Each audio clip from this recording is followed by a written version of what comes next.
오늘 본문에가 뭔 줄 아세요? 이스라엘 백성들이 40년 동안 광야 생활 속에 살았어요. 근데 이제 얼마 안 있으면 가나안 땅에 들어가서 농사 짓고 그 다음에 자기들이 노력하여 땀 흘린 결과를 가지고 살게 되는 거예요. 그러니까 들어가기 바로 직전에 가리키는 거예요. 너희들 가서 농사 짓고 처음 익은 열매를 가지고 하나님 앞에 정말 감사하라. 가을에 추수할 때 또 감사하라.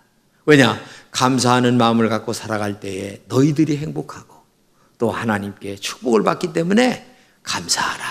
감사하라. 그래서 교회는 1년에 이 2번씩 첫 열매 거둘 때, 첫 열매가 뭐예요? 보리나 아니면은 마늘이나 아니면 감자, 요때 거두잖아요. 우리 다 거뒀잖아요. 요때 감사하고 그 다음에 가을에 추수할 때 감사를 느껴요. 그래서 1년에 2번씩 감사절기를 하라고 그러는데 오늘 본문에 이렇게 나와요. 77절 처음 익은 열매를 드리는 날에, 근데 이 77절 자체가 뭐냐면 오늘 얘기하는 맥주 감사절 이런 뜻이에요. 그렇기 때문에 오늘도 여러분과 제가 이 맥주 감사절에 정말 감사하는 마음으로 회복되는 믿음이 있기를 주님의 이름으로 축복합니다. 그러면 우리는 본문에서 크게 2가지를 배웠으면 좋겠어요. 첫째는 뭐냐? 왜 하나님은 맥주절에 제사를 드리라고 했을까? 맥주절에 오늘 본문에 보게 되면 3가지 제사를 드리면서 하나님 앞에 감사하라 이렇게 하고 있어요.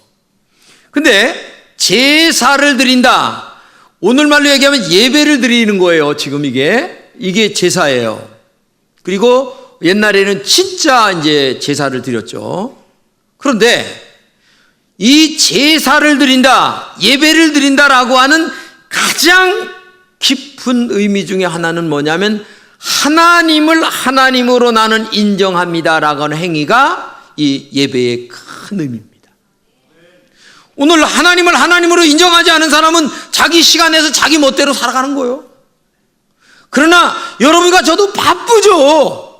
바쁜 시간 속에서도 시간을 내서 하나님 앞에 나와 예배를 드린다라고 하는 말은 나는 하나님을 하나님으로 인정합니다.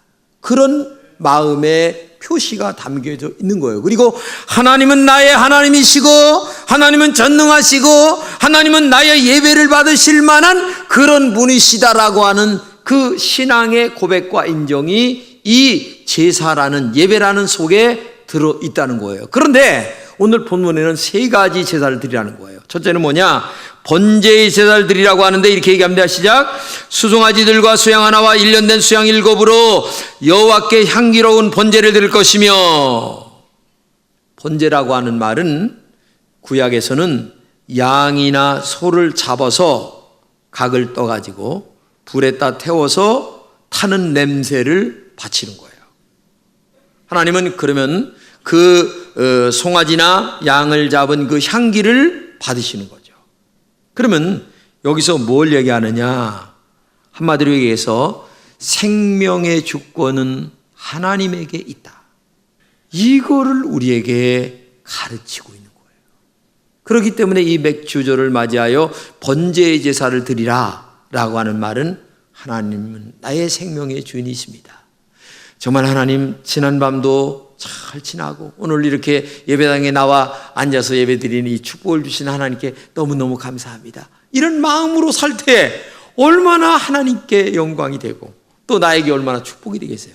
아무것도 생각 안 하고 아이씨양 오늘도 이런 마음으로 나오면 어떻게 되겠냐 그 말이에요. 이거는 사람의 기본 자세가 아니죠. 2번째는 소제의 제사를 드리라고 그랬어요. 한번 읽겠습니다. 그 소제로는 고운 가루에 기름을 섞어서 쓰되 매 수송아지에는 에바 10분지 3이요 수양 하나에는 에바 10분지 2요 어린 양 7에는 매 어린 양에 에바 10분지 1을 드릴 것이. 이게 복잡한 얘기인데 한마디로 이거예요. 소제라고 하는 말은 곡물 있잖아요. 보리를 이렇게 깨끗하게 갈아서 가루를 만들어 가지고 전병을 만드는 거예요. 떡을 굽는 거죠, 말하자면. 우리말로 빈대떡 굽는 거예요. 그래가지고 하나님 앞에 예물로 바치는 거예요. 그러면 보세요. 보리라고 하는 것이 아주 고운 가루로 만들어서 하나님께 전병을 만들어 드린다는 말은 너는 완전히 깨져야 된다. 가루처럼 죽어야 된다. 그리고 한 번 더 불에 딱 구워져서 너는 전적으로 없고 오직 하나님께 영광을 돌리는 너 자신은 없는 자로 하나님께 영광을 돌려라. 이게 중요한 거예요. 근데 우리는 살면서 내가 너무나 살아있어. 그냥 아직까지도 그냥 나이가 60이 넘었는데도 70이 넘었는데도 자존심 상해. 인생 잘못 사는 거예요. 좀 오늘 맷돌에 다 싹 갈아서 너 좀 죽어라. 에? 그런데 한 번 더 전병에다가 꽂아라. 에? 그래서 너는 죽고 오직 하나님의 은총으로 살고 있음을 감사하는 자가 되라. 할렐루야. 그래서 이 소재라고 하는 말이 굉장히 의미가 있어요. 이게 에? 완전히 갈아서 없어져서 그 다음에 또 불에다 한번 구워가지고 하나님께 영광을 돌리는 이 은혜가 얼마나 중요하냐고 말해요. 그러니까 물질이 우리를 보호하는 것이 아니라 생명이 주인 되시고 삶의 주관자 되시는 하나님이 나의 주인이다. 나는 없습니다. 나는 죽었습니다. 이렇게 소재를 통해서 나는 완전히 죽었습니다. 하나님의 은혜로 삽니다. 할렐루야. 그것을 다시 또 우리에게 가리키는 의미가 있다. 그래서 소재의 신앙 고백이 우리에게 있어야 되고, 세 번째는 속죄 제사를 드리라. 다 같이 또 너희를 속죄하기 위하여 순염소 하나를 드리되. 이 속죄제는 상번제입니다. 상번제는 뭐냐면은 매일 드리는 제사예요. 매일 드리는 제사인데 한마디로 얘기하면 매일 너하고 나하고 단절되지 않고 끊어지지 않고 연결된 삶을 살아가라 라고 하는 의미가 있는 거예요. 그래서 예배 생활, 신앙 생활이 하나님과 끊어지지 않고 매 주일마다 나와서 예배를 드리는 삶을 살아갈 때에 하나님과 연결고리가 끊어지지 않죠. 이거 끊어지면 큰일 나는 거야. 그렇기 때문에 끊어지지 않는 이 삶. 어제도 보니까 길을 만드는데 그 무거운 저기를 들어 올리다가 이게 줄이 끊어지니까 상판이 그냥 땅에 떨어져 사람이 하나 죽었잖아요. 끊어지면 죽는 거야. 끊어지면. 그러니까 한마디로 얘기해서 이 속죄 제사, 매일 드리는 이 제사는 너하고 나하고 끊어지지 않고 그저 태어나서 죽을 때까지 하나님의 은혜로 사는 것을 알고 고백하고 그렇게 살면 내가 너에게 많은 축복을 줄 것이다. 할렐루야. 어떤 사람은 이 끊어져요. 중간에 끊어지면 곤란해요. 응? 하나님 없이도 나가 사는 것처럼 뭐 돈 있고 백 있고 아니면 집이 있고 여러분 그거 가지고 사는 게 그것이 인생에 조금 도움은 됩니다. 그러나 근본적 삶은 하나님의 은혜가 아니면 안 돼요. 나는 정말 그걸 믿어요. 정말 우리가 이걸 알아야 돼요. 근본적 삶. 그래서 매일 나는 죄인임을 고백하고 하나님의 은혜가 아니면 안 됩니다.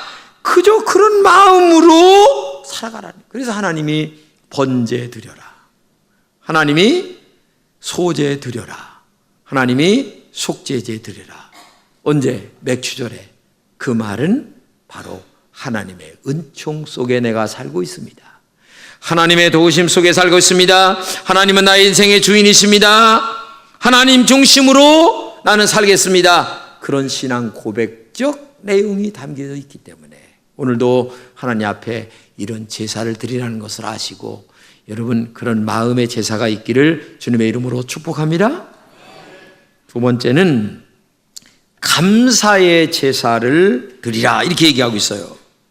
맥추절에 굉장히 중요한 것이에요. 이게 감사의 제사를 드리라고 하는 말은 감사하는 마음이 먼저냐 아니면은 감사하기 때문에 예물을 드리는 것이 먼저냐, 이 두 가지 중에서 감사하는 마음이 먼저라는 거야. 만약에 감사하는 마음이 없이 헌금을 드린다, 하나님이 안 받으셔. 100만 원, 1000만 원, 1억을 들어도 안 받으셔. 중요한 것은 마음의 감사를 느끼고 그리고 하나님 앞에 하나님 너무 감사해요. 그래서 제가 오늘 여기 감사 예물을 내가 가지고 왔습니다. 받아주세요. 이렇게 해야 되는데 사람들은 감사하는 마음도 없이 맥주 감사드리려니까 감사헌금 바치랴. 아이고, 그거 내지 마세요. 이스라엘 백성들이 그랬어요. 하나님 앞에 양을 갖다 바치는데 감사하는 마음이 없는 거예요. 그러니까 하나님 제사를 안 받으시니까 양이 한 마리라 그런가? 2마리, 3마리 바쳐야지. 하나님이 그걸 원하는 게 아니에요. 먼저 네가 아까 얘기한 것 마냥 정말 하나님 앞에 감사하는 마음을 갖고 사느냐, 감사를 느끼고 살아가느냐. 야, 십자가에 피 흘려 죽으신 그 은혜로 말미암아 내가 구원받았으니 감사하고, 하나님의 은혜로 목숨을 유지하고 살아가니 감사하고, 하나님의 은혜로 주변에 많은 동료와 아니면 여러 사람들을 통하여 내가 이렇게 돈 벌고 그 다음에 오늘 이렇게 생명을 부지하고 살게 있으니 감사하다. 정말 감사합니다, 감사합니다 하는 마음을 느끼면서 살아가야 되는데 마음에 감사는 없이 감사의 예물 드려야지. 하나님이 안 받으신다는 거예요. 이게 중요한 거예요. 그러니까 예물이 먼저가 아니라 뭐가 먼저예요? 감사하는 마음이 먼저야. 그러니까 감사 자체가 예물이야. 감사 자체가 제물이야. 그리고 그 감사하는 마음 속에 진짜 예물을 들고 하나님께 갖다 드려야지. 근데 감사는 없이 이게 안 된다는 거예요. 성경이 이렇게 말씀하세요. 다 같이. 감사로 제사를 드리는 자가 나를 영원롭게 하나니 그 행위를 옳게 하는 자에게 내가 하나님의 구원을 보인다. 자, 여기서 예배라고 하는 말이, 감사로 제사를 드리는 자, 오늘로 얘기하면 예배죠. 그런데 참 재밌어요. 이 말이, 이 제사라고 하는 단어가 보편적으로 하나님 앞에 그 예배라는 말로 쓰는데 월십이라고 쓰거든요. 그런데 영어 성경에 보게 되면 이 예배라는 말을 월십 대신 sacrifice라고 하는 그 희생이라고 하는 단어를 쓰는 거예요. 그러니까 하나님 앞에 예배를 드리러 나올 때에는 내 희생이 있어야 된다는 거예요. 하나님 앞에 얻을 것만 생각하는 게 아니라 먼저 내가 하나님 앞에 희생이, 여러분 오늘 희생하죠. 시간 내는 희생, 또 예물 드리는 희생, 이런 그 희생이 먼저라는 거야. 그러면 하나님은 그 희생하는 마음을 아시고 우리에게 축복으로 돌아오는데, 요 지름챙이처럼 작은 교인들은 말이에요, 희생을 안 하려고 그래. 봉사하지 마세요, 나 바빠요. 아유 참, 뭐 좀 하세요, 싫어요. 땡기처럼 그렇게 쏘고 앉았어요. 근데 재물 자체가 희생이에요. 예배 자체가 희생. 그래서 교회 나와서 제일 먼저 배워야 될 것이 뭐냐면 희생을 배워야 돼. 봉사하는 마음, 희생하는 마음, 다른 사람을 위하여 배려하는 마음, 이 희생을 가리키는 게 교회고, 그 다음에 희생할 줄 아는 것을 배우는 게 신앙이에요. 그래서 교회는 늘 희생하라고 하는 거예요. 그거를 어디서 가르칩니까? 교회가 가르치지, 성경이 가르치지. 그러면 내가 너에게 축복해 주겠다. 할렐루야. 그래서 이 월십이라고 하는 말 대신 뭘 써요? sacrifice라고 하는 말을 쓰는 게 그래서 이 의미를 살려보면서 성경을 읽으면 이렇게 돼요. 희생하면서도 감사하는 사람이 하나님을 영원롭게 한다, 이런 말이에요. 희생하지 않고 감사하지 않고 어떻게 하나님을 영원롭게 하겠어요? 여러분, 아내에게도 희생할 줄 알아야 되는 거예요. 아니면 좋은 아니면 선물에도 하나 사다 주면서 감사하다고 얘기할 때 그 희생 아니에요? 근데 맨날 말로만 고마워, 감사해, 1년 내내 가봐야 손수건 하나 안 사다 줘. 에이, 그러면 안 돼. 아내에게 진짜 감사한 마음을 그렇죠. 얼마나 감사합니까? 와서. 나는 여자분들이 제일 수고하는 게 두 가지로 생각해요. 첫째는 때마다 어떤 음식을 해드릴까 생각하는 그 마음이 얼마나 대단합니까? 그 다음에 밥 먹은 걸 두고 씻는 그 아휴, 난 그래서 어떤 걸 줘도 불평이 없어. 나는 무조건 오케이야. 할렐루야, 아멘이야. 맛이 있다 없다, 짜다 싱겁다, 난 이런 말 한 적이 없고 하지도 아니요. 왜? 아니 세상에 때마다 골라서 밥 해주려고 애를 쓰는 그 모습이 얼마나 기가 막혀요. 여러분 일주일 동안 냉장고에 있는 거 줘도 감사하면서 먹어. 그러면 되는 거야. 그러면 되는 건데 뭘 거기에 또 이런 얘기가 나와요. 또 주면 어때? 그거라도 안 먹으면 죽는 걸. 그렇지 않아요? 감사하면서 받아 먹으면 되는 거지. 그렇게 하면은 그 다음날 새 것이 나온다니까. 응? 할렐루야. 그래서 이 희생이 있어야 되는 거야. 이 행복한 삶에는 희생이 없이는 행복이 없어요. 아내도 희생하고 남편도 희생하고 감사하고 서로 이렇게 살아야 이게 행복해지고 그 다음에 뭐가 만들어지는데 그게 없이는 도저히 안 되는 거예요. 그래서 예배에도 희생이 있어야 되는 거예요. 시간 나오죠. 하나님 앞에 예물도 드리죠. 하나님의 은혜를 먼저 가슴속에 생각하며 감사하면서 희생하는 마음. 감사하는 사람, 감사가 없는 사람은요, 진짜 하나님께 드리는 것도 인색해요. 자기를 먼저 생각해. 그게 뭐 예배? 딱 시간 됐어. 이거는 솔직하게 얘기지, 세례 받을 때 아니면 집사임명 받을 때는요, 이미 태초에서부터 예약된 거야. 하나님이 제일 먼저. 그렇지 않아요? 그러면은 어떤 예약보다도 하나님과 예약이 제일 먼저예요. 주일날은 다 시간을 빼놓고 사는 거예요. 예? 그러면 하나님이 인도하세요. 할렐루야. 그런데 그냥 하나님 앞에 뭐가 그렇게 바쁘다고 해서 그냥 다른데 희생할 마음이 없으면 그런 거예요. 근데 이 감사로 제사를, 그러니까 감사하는 마음 자체가 예물이 되어서 감사하는 마음으로 하나님께 예배를 드리면 세 가지 축복을 주신다고 그랬어요. 첫째는 하나님을 영화롭게 하는 은혜를 주신다는 거예요. 이 영화롭게 한다고 하는 말은 하나님 중심으로 살게 된다, 하나님을 기쁘시게 한다, 이런 의미예요. 하나님을 제일 기쁘시게 하는 게 이 감사하는 마음으로 하나님 앞에 예배를 드리는 마음이에요. 두 번째는 그 행위를 옳게 한다. 이 옳게 한다는 말은 인정받는다, 그런 말이에요. 감사하는 마음으로 예배를 드릴 때에 하나님께서 우리의 모든 것들을 인정해 주신다는 거예요. 세 번째는 뭐냐? 하나님의 구원을 보인다.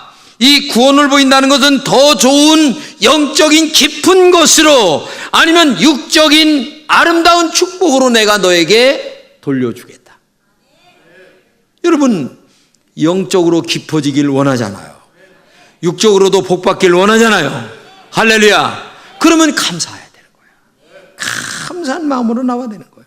감사할 일이 너무 많잖아요. 사람들이 감사하지 못하는 이유가 세 가지. 첫째는 뭐냐? 안 되는 환경만 바라봐. 두 번째는 뭐냐? 다른 사람과 자신을 비교해. 세 번째는 뭐냐? 현실만 보고 더 나은 미래를 바라보지 못해. 여러분, 어떤 사람도 현실에 100% 만족하는 사람 아무도 없어요. 그런데 예수 믿기 전에 모든 것이 불행거리였는데, 불평거리였는데, 예수 믿고 나면 오히려 감사하는 마음이 회복돼야 되는 거예요. 은혜 받기 전에 불평거리였던 것들이 신앙생활하고 교회 나오면 억지로라도 자꾸 감사할 줄 알아야 되는 거야, 이게. 예? 성경에 찬송가예요. 찬송가 가사를 많이 지은 여자 중에 크로즈비라고 하는 여인이 있어요. 근데 6살 때에 가정부로 오신 어느 여인이 약을 잘못 먹여가지고 눈이 멀었어요. 그러니 얼마나 기가 막혀요, 어린 나이에. 근데 9살 때까지 그의 어머니하고 할머니가 이 크로스비에게 그 신앙 교육을 계속 하는 거예요. 감사하는 마음, 믿음을 심어요. 근데 9살 때에 이렇게 얘기합니다. 기도를 하는데, 하나님, 만약에 하나님이 나에게 시력을 회복시켜준다 해도 저는 안 받겠습니다. 하늘나라에 가면 밝은 눈을 주실 텐데 세상에서 더럽혀지지 않은 깨끗한 눈으로 우리 주님의 얼굴을 보기 원하기 때문입니다. 그렇죠. 사람들은 이 뜬 눈을 가지고 좋은 것만 보는 게 아니라 나쁜 거를 너무 보거든요. 그런데 크로스비는 차라리 감은 눈으로 나쁜 거 안 보고 순수하고 깨끗하게 살다가 하나님 앞에 가서 밝은 눈으로 하나님을 뵙겠다. 할렐루야.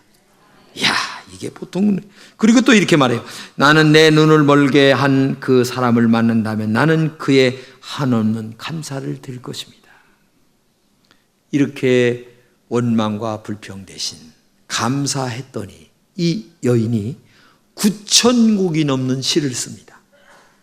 그리고 우리 찬송가에 보게 되면요, 정말 24곡이나 이 여인의 찬송가 가사가 실려 있어요. 얼마나 감사를 했는지, 그 내용이 좋은지, 찬송가에 24편이나 실려 있단 말이에요. 이게 감사하는 자의 능력이에요. 감사하는 마음은 진정한 믿음의 행위입니다. 진정한 믿음이 뭐냐? 믿음이 정말 있다라고 한다면 감사해야 됩니다. 왜? 성경에 믿음이 없이는 하나님께 기쁘시게 못하나니 하나님께 나아가는 자는 반드시 그가 계신 것과 또한 그가 자기를 찾는 자들에게 상 주시는 이심을 믿어야 할 것이다. 네가 정말 믿음이 있느냐?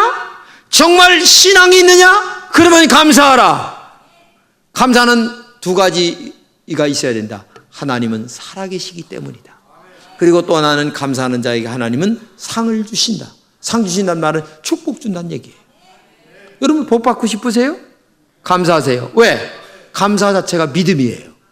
하나님은 진짜 살아계시기 때문에. 할렐루야. 영국의 주석가 매튜 헨리는 이렇게 말합니다. 감사는 더하기와 같아서 모든 것에 감사하면 거기에 하나님의 축복이 더해진다. 어떤 일이든지 어디서든지 감사하면 플러스의 축복이 주어진다. 그러나 반대로 원망과 불평은 빼기와 같아서 있는 것까지 빼앗겨 버린다. 여러분 플러스 알파가 있어야 되잖아요. 뺏기는 것보다는. 할렐루야. 그러면 감사하셔야 돼요. 하나님 앞에 감사해야 돼요. 그래서 축복을 받는 인생은 감사로부터 출발합니다. 감사하는 마음 자체가 재물이 돼야 되는 거야. 마음이 감사하는 마음으로 나와야 되는 거예요. 그 다음에 물질이에요. 그 다음에 물질. 감사하는 마음도 없이 물질을 아무리 바쳐야 하나님이 받지 않는 거예요. 그러니까 감사가 얼마나 좋아요. 어? 여러분 커피 향기를 딱 맡으면 얼마나 행복해요. 기분 좋죠? 기분 좋아요. 그런데 커피를 마시는 것은 더 큰 행복이에요. 너무 기분 좋죠. 저도요, 아침을 먹고 커피 한 잔을 먹는 것은요, 정말 행복을 느낄 정도예요. 너무나 감사하죠. 근데 축복을 받는 것도 중요하지만 축복을 누리는 것은 더 중요한 거예요. 누리는 게 뭐냐? 감사할 줄 아는 사람. 그리고 그 감사를 이웃과 나누는 사람. 나에게 주신 건강, 나에게 주신 물질, 나에게 주신 시간, 나에게 주신 축복, 이런 것들을 다른 사람들과 이렇게 나눌 줄 아는 사람. 할렐루야. 이런 사람들에게 하나님은 더 큰 축복으로 함께 하실 줄로 믿습니다. 그래서 우리는 이 맥주 감사절을 맞이해서 정말 감사하세요. 하나님께 먼저 감사하시기 바랍니다. 부모님들에게 감사하시기 바랍니다. 아내와 남편에게도 감사하시기 바랍니다. 자녀들에게도 감사하시기 바랍니다. 또 구역장님에게도 감사하시기 바랍니다. 성도들에게도 감사하시기 바랍니다. 직장에게도 감사하시기 바랍니다. 특별히 나에게 자꾸 이상하게 못되게 하는 사람, 그 사람에게도 감사하세요.